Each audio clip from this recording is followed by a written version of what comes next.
Tantor Audio, a division of Recorded Books, presents Canyons, Caravans, and Cadavers by Tonya Kappes, narrated by Johanna Parker. 1. Welcome! Mayor Courtney Mackenzie wore a T-shirt with the logo of Normal, Kentucky, and a pair of capri-length khakis, appropriate attire for the warm spring night we were having in our tourist town embedded deep in the Daniel Boone National Park. I'd like to welcome everyone to the Happy Trails Campground on behalf of Mae West. We are here to honor her with a key to the city for her hard work over the past year to boost Normal's economy. My chin dropped to my chest, causing my long, curly brown hair to fall over my shoulders and shield my red face from all the eyes on me. I know that we usually have these at our Tuesday Chamber of Commerce meetings, but I wanted to host this ceremony here at the campground, since not all of our local townfolk have had the chance to visit Happy Trails since it was renovated. The mayor was doing a great job talking up the campground that I'd spent a lot of time and money fixing up and modernizing in the short time I'd owned it. Mae has opened up a few campers for your view and pleasure, and to show you that Happy Trails isn't just a campground anymore, but a glamp ground. The mayor laughed at her own joke. Get it? Glamour and campground mashed up. She shrugged and moved side to side before continuing. Mae has taken your basic mini campers and RVs and transformed them into a very glamorous experience, whether or not you like hiking and camping. Hank Sharp put his arm around my shoulder, resting it on the back of the chair. He leaned over and whispered, "You should be enjoying this." I lifted my chin and looked at him. He smiled. His beautiful, bright teeth were perfect, and so were his green eyes. I couldn't stop smiling back at him. He curled his hand around my arm, tightening his arm around me and squeezing me to him. His lips met my temple with a soft kiss that made this day even more perfect than it already was. Mae West! The mayor had finished her speech. The crowd of locals that had come to the campground to see me receive the key to the city were clapping from the rows of folding chairs behind me. When I stood up, I turned around and waved to them. I took in the lake behind us and all the campers and the manicured lots the campers sat on that were situated around the lake. The fountain in the middle of the lake spilled over in a magnificent water feature as it aerated the lake. The tiki hut next to it was open for business to the campers. This is where campers could pick up some food from Normal's local restaurants.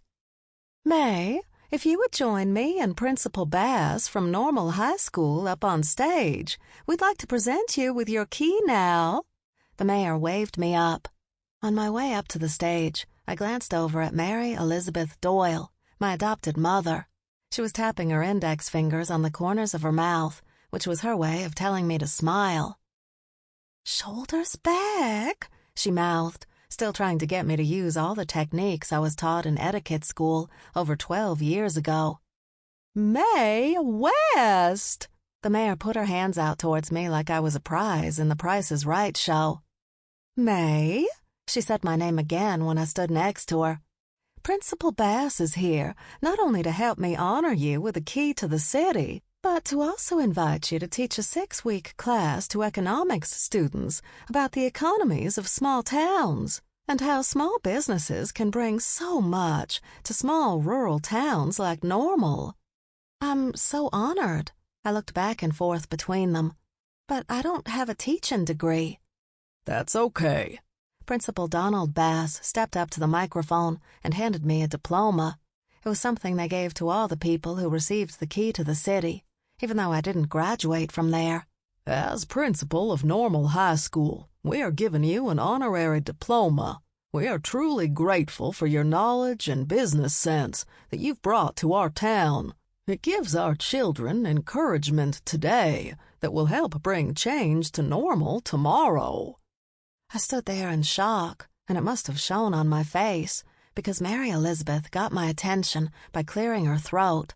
I looked at her and she used her hand to gesture to me to shut my gaping mouth.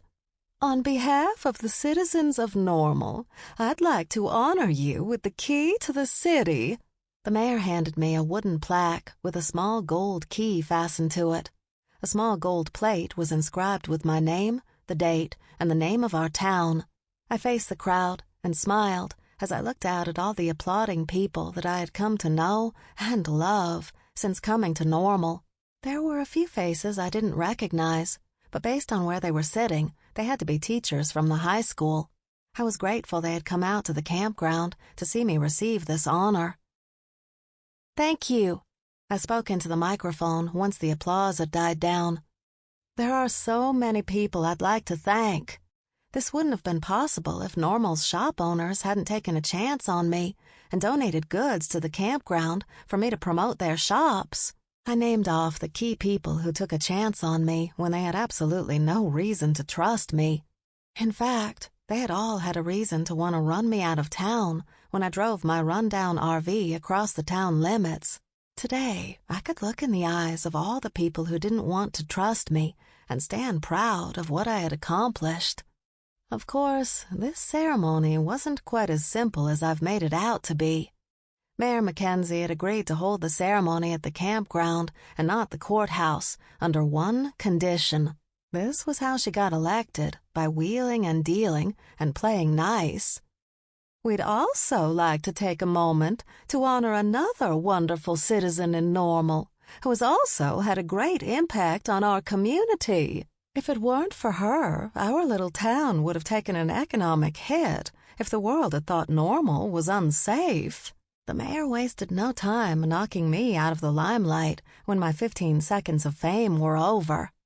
Although, I have to say, those 15 seconds were glorious, and that I was really looking forward to 6 weeks to whip the minds of these little hooligans into shape. I zeroed in on Principal Bass's son, Davy. Davy and I had a little history together. At the beginning of spring, Davy and his friends stole an RV from guests at my campground and did a little partying in it at Kissing Point, a remote area in the national park where kids went to do what kids like to do. The judge had ordered Davy to do community service, and all of his work was at the campground. Now I'd be able to keep an eye on him at school. I'd made it a mission to not make his life so easy, because his little joyride had nearly caused me to lose my campground and go bankrupt. Violet Reinhammer is not only the new editor-in-chief at the Normal Gazette, she's been awarded the National Park Magazine Reporter of the Year award with her coverage of the prison break that put Normal in the national spotlight.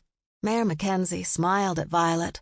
"Yep, in order for the ceremony to be held here at the campground, I had to agree to share the limelight with Violet Reinhammer, a big pain in my you-know-what. At least I wasn't likely to see her after today, unless she was doing a segment on Channel 2, where she was a regular contributor.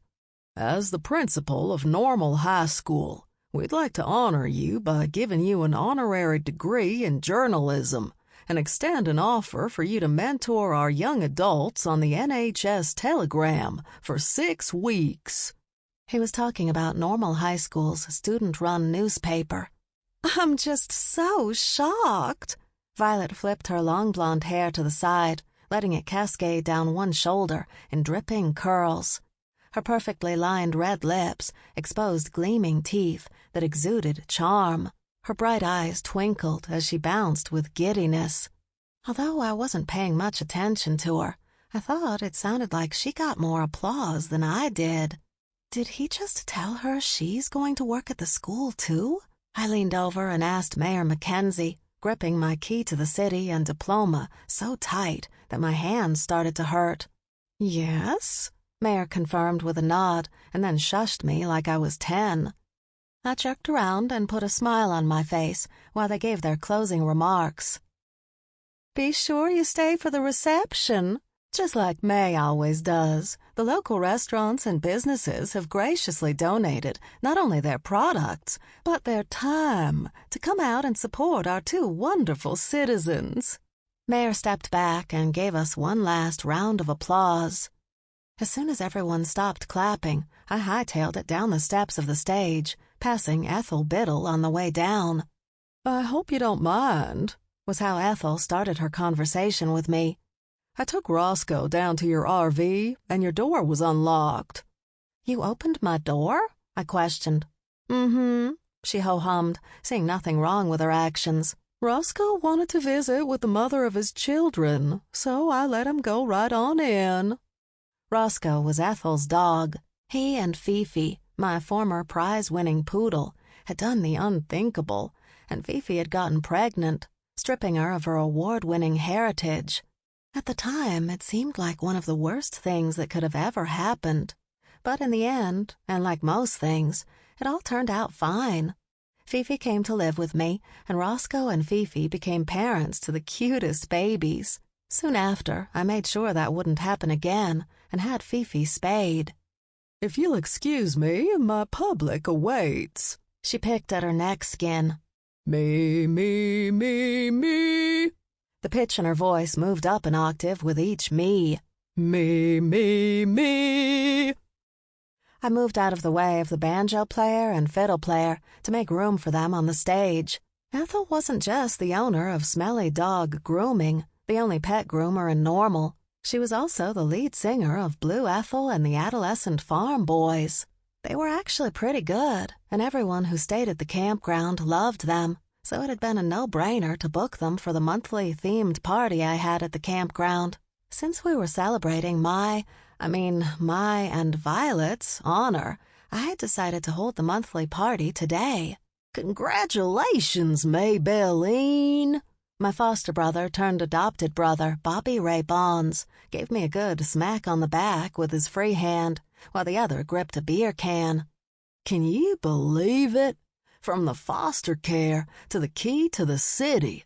You sure have done well for yourself." "Thank you, Bobby Ray." I noticed his thinning hair covered by a ball cap, and that he was still wearing his greasy mechanic overalls. "Just getting off work?" I asked. There were small clusters of folks gathered around, eating and drinking. In the background, I could hear the band plucking on their instruments to get in tune.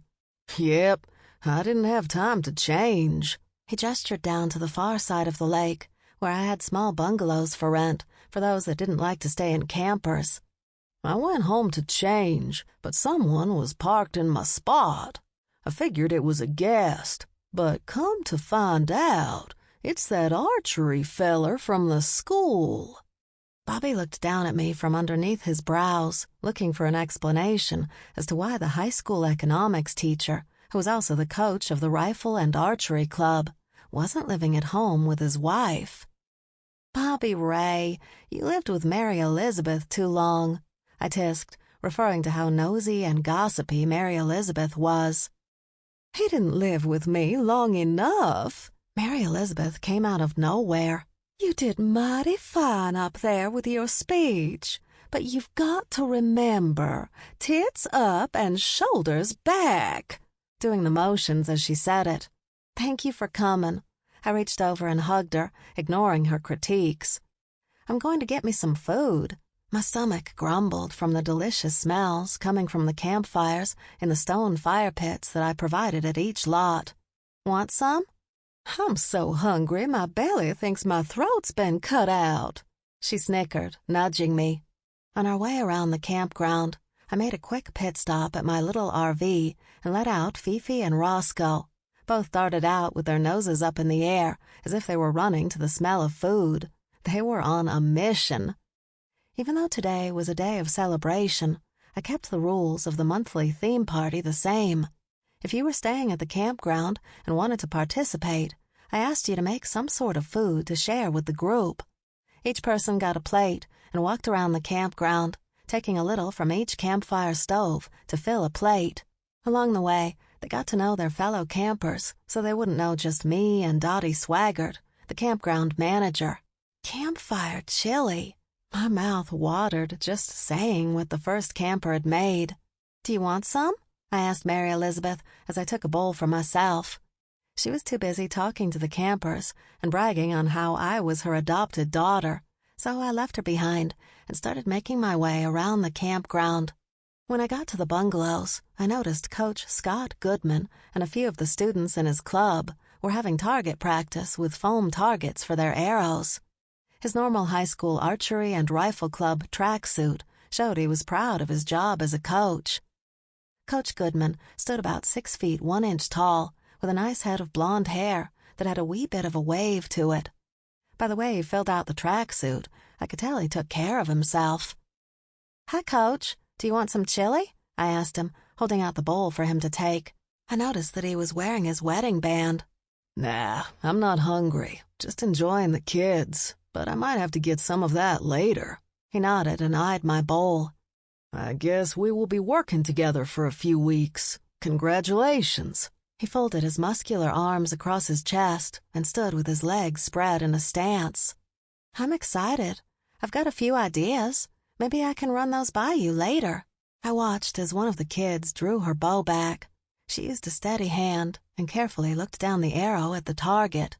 When she let go, the arrow whizzed through the air with ease, hitting dead set in the center of the target. "She's one of the best." He shook his head. "Got a good chance for a scholarship." "Is that right?" A deep voice came up from behind us. Ken Patterson." He stuck his hand out for me to shake. "My son is Sam Patterson. He's the one who should be getting scholarships. Mr. Patterson, I'm not going to talk with you about Sam's future outside of school. I'm more than happy to talk to you with Alina Russell present, but not here," Scott said sternly, very clear about where he stood.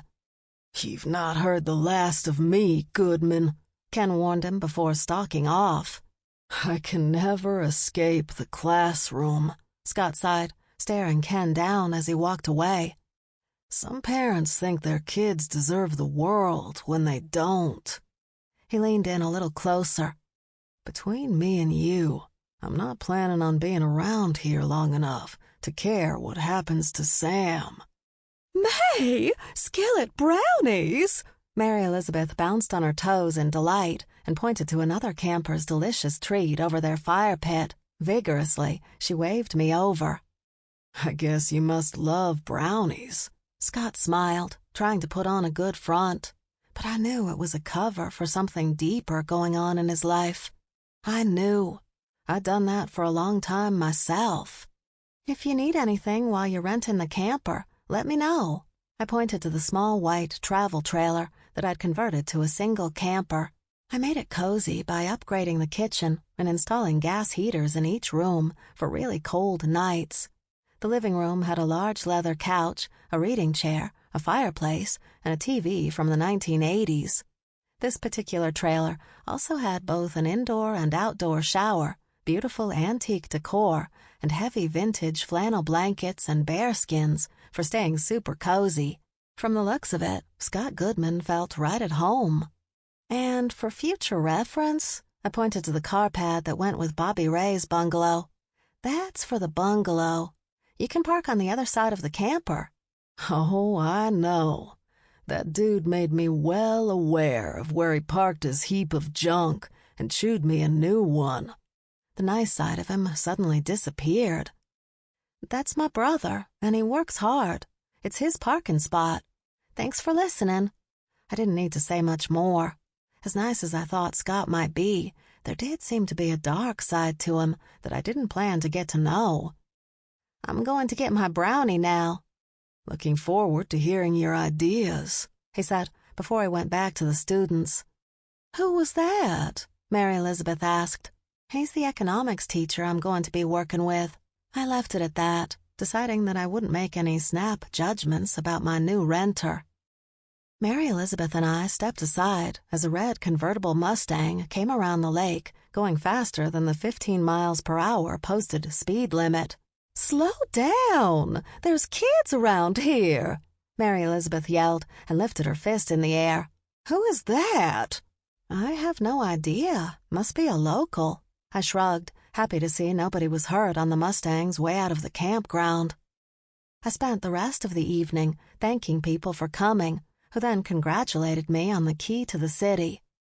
As much as I didn't want the evening to end, it was still a work night for everyone, and I was planning to go to the school tomorrow to plan my 6 weeks of teaching.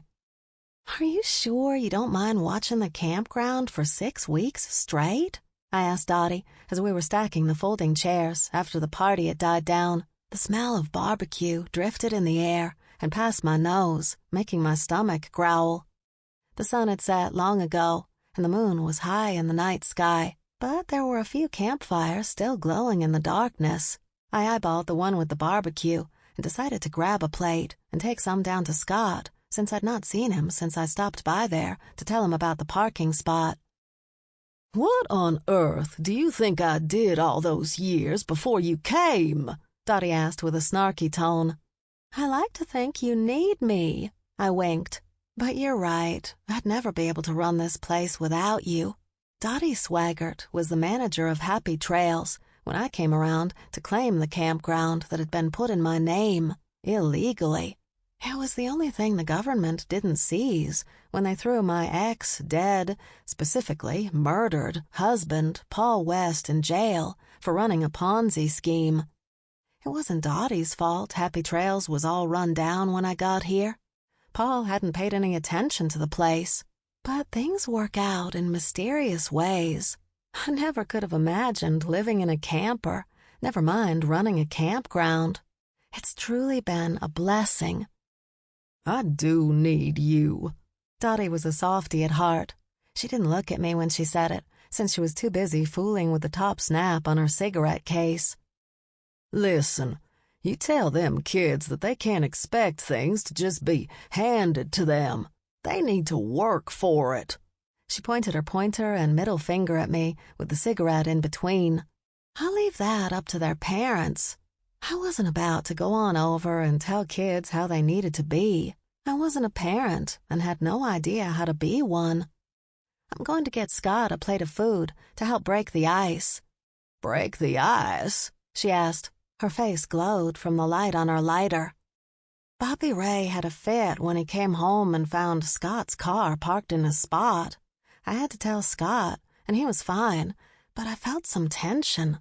Or maybe it was the tension of that father who confronted Scott, but I kept that thought to myself. I don't want anything to be weird between the real teacher and me while I'm teaching them about how I got the campground up and running." "That's what you're going to teach them?" she asked as a puff of smoke barreled out of her mouth. "Heck, I can teach them that." "No, I thought I'd teach them how I created a business plan to bring the campground back to life, and how I went around to all of Normal's shop owners to help them, too." It sounded so simple when I said it out loud. "Gosh," I said, gnawing the edge of my lip. "I hope I've got enough to fill 6 full weeks." "Sounds to me like you've got enough for a day. You need some planning." Her brows lifted. "That's why I'm going to see Scott." I gestured toward his travel trailer. Fifi made a couple of yipping noises when she saw me from a distance and ran my way, with her tail up in the air, wagging. "I'll see you in the morning before I go to the school." "Sounds good." She snuffed her cigarette out on the bottom of her shoe. "Don't worry about a thing, not even Fifi. I'll be sure she's all taken care of." "You're the best, but don't give her any hot fries." I wagged a finger at her as I started to walk away and make my way around the lake. Dottie loved those hot fries from the vending machine. I'd caught her giving some to Fifi several times, and the crazy pooch loved them. "I'm serious. If Principal Bass doesn't do something about Goodman," I overheard from a woman sitting around the public campfire near the pier on the lake with a group of women. She had on a normal high school sweatshirt. "My husband is going to have to take matters into his own hands. Goodman has no idea what Ken is capable of." Another woman held up a beer can, and the group of women held theirs up and gave it cheers. "I hope they don't treat me like that," I said to Fifi, and walked over to the Dutch oven where guests of Happy Trails were still enjoying the aftermath of the party. "Smells good." I leaned over the pot and took a nice long whiff. "Help yourself." One of the men handed me a plate. "We really are enjoying ourselves." "I'm so glad. I hope you take the time to head into town after one of your hikes and visit all the shops." I took a bun from the card table and added some barbecue, along with a scoop of coleslaw to top it off. "If my wife has any say in the matter, we will," he joked, followed by a round of the other men agreeing with him. Fifi took her turn running around the group of men and sucking up all the dropped food like a vacuum. "Let us know if you need anything." I wanted to make sure every guest knew we were always there for them. It was little touches like this that made the campground feel like a cozy home away from home. "Good night," I called over my shoulder. As my eyes glanced around the lake, I noticed the group of women still sitting around the public campfire with their beers. The back of one of the sweatshirts read, "Patterson's Mom." I rolled my eyes, remembering those parents from high school. "Squeaky wheel gets the oil," my mom used to say when I'd come home crying about something someone got that I didn't. Things like the lead in the choir or the school play. Granted, it was elementary school, but she was right. "Scott, you awake?" I knocked on the door of the little travel camper, feeling pretty confident he was, since the lights inside the camper were on. "It's Mae West. I brought you something to eat and wanted to discuss the plan for my 6 weeks in your class," I said to the closed door. Fifi stood next to me, wagging her little tail and looking up at the door, too. I put my ear up to the door and heard the record player. This was another vintage touch I'd added to the camper. I bought a record player and a wide variety of records, so every camper would be able to find something they liked. According to the surveys from campers who had stayed in this camper, the record player was a big hit. "Scott?" I knocked a little harder so he would hear me over the music. The door opened slightly, and Fifi pushed her way in. "Fifi, no!" I scolded her and watched her little fluffy white body run in, pushing the door open more. "Fifi, come back!" The music was much louder with the door open, and the sound clashed with Fifi's loud and piercing bark. I took a step inside. "Scott!" I screamed. All the muscles in my body relaxed. The plate fell, and food splattered all over the body of Coach Scott Goodman and the arrow in his back. 2. "The murder weapon is an Easton full-length aluminum arrow," Hank told the officer next to him, who was writing down what Hank said about Scott Goodman.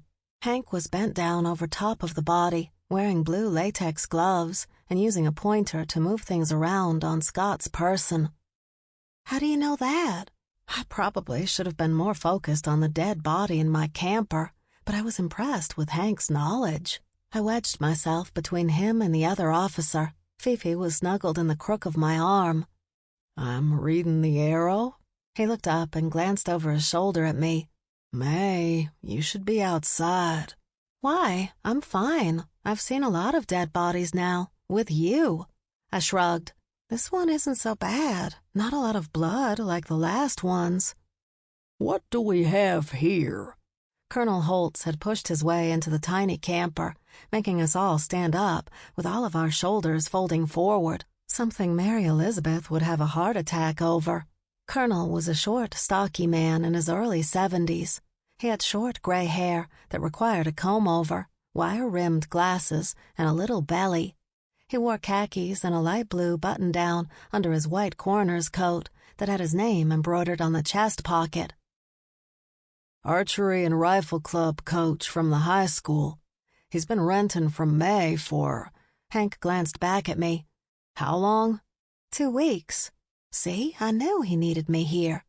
I squeezed my way into the corner of the trailer where the record player had been playing and noticed Scott's choice of music was the 80s. Fifi wiggled a little. I held her closer to my chest. "What's that?"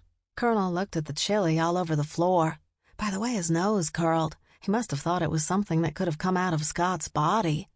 "It's chili. I dropped the bowl when I found Scott." I blushed. Muscle control went completely out the window. My hands flailed around before I gained control of them and stuck them in the front pockets of my jeans. "His license says he's 45 and lives over on Race Run Trail Road." Hank and Colonel looked back at me. Fine. I knew they wanted the dirt. "He's married. I'm not sure why he's here." I haven't gotten that much information from him yet. He gets up around 6 a.m. He leaves for what I... Sample complete. Ready to continue?